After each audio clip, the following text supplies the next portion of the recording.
Искам да ви... Моля? Мислих, че е балон. Мислиш, че е балон? Да. Не, това е въженце. Искам да ви попитам, може ли някой да вързва възъл с една ръка? С една ръка. Искаш да опиташ ли ти дигна първа ръка? Айде, ела да опиташ. Аз след това ще ви науча, ела застани до мене, ще ви науча как може да вързвате възъл с една ръка само до 3. 1, 2, 3. Можете да се залагате, никой няма да успее, само вие ще знаете как. Сега искам преди това да ви науча, да даваме ви шанс, ще говорим до 10. Който успее да върже възъл с една ръка, без да си опираш до тялото или без да си помагаш с другата ръка, който успее да върже до 10, печели голямата награда. С коя ръка ти е по-удобно? Дясната. И как не знаеш? Даваш ли? С коя пишеш? Добре. Започваш в момента, в който го докосне, тя започваме да броим, да видим кой ще спечели. 3-4.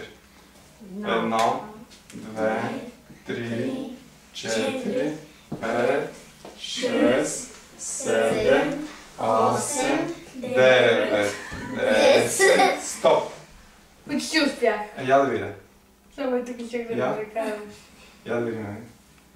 Добре. Почти успя, само че. Добре. Люси, ела. Сега, обаче, Люси, понеже днес има рожден ден, ще ни дадем една точка бонус, ще говорим до 11. Имате ли нещо против? Не. Добре. Айде, все пак тя е рожденичка, нали? Да. С коя ръка? Стази? Добре, 3-4.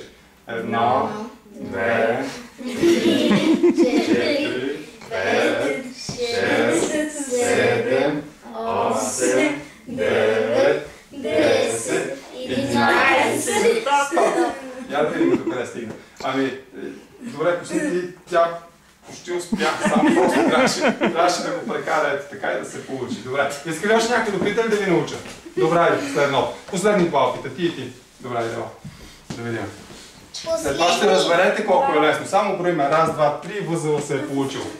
Готов ли си? Да. 1, 2, 3, 4, 5, 6, 7, 8, 9, 10, стоп. Какво стана?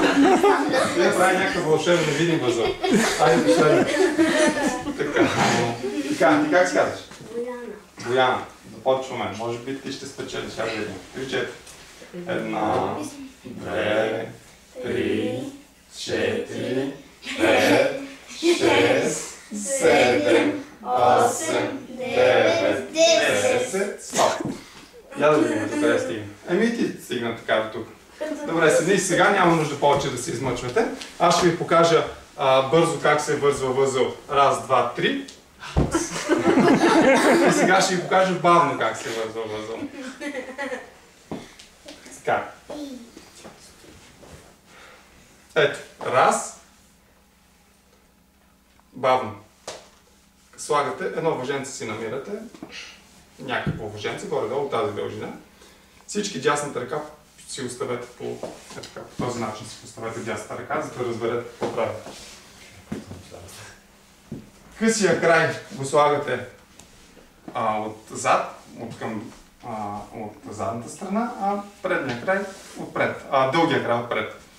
На едно трябва да отвориме малкия пръст, штрак. Тук ясно ли е? Да. Ето. На две завъртаме ръката и на три трябва да щипнем късия край между тези двата пръста. Ето. Щип. И сега, когато тръснем надолу, възъл се вързва.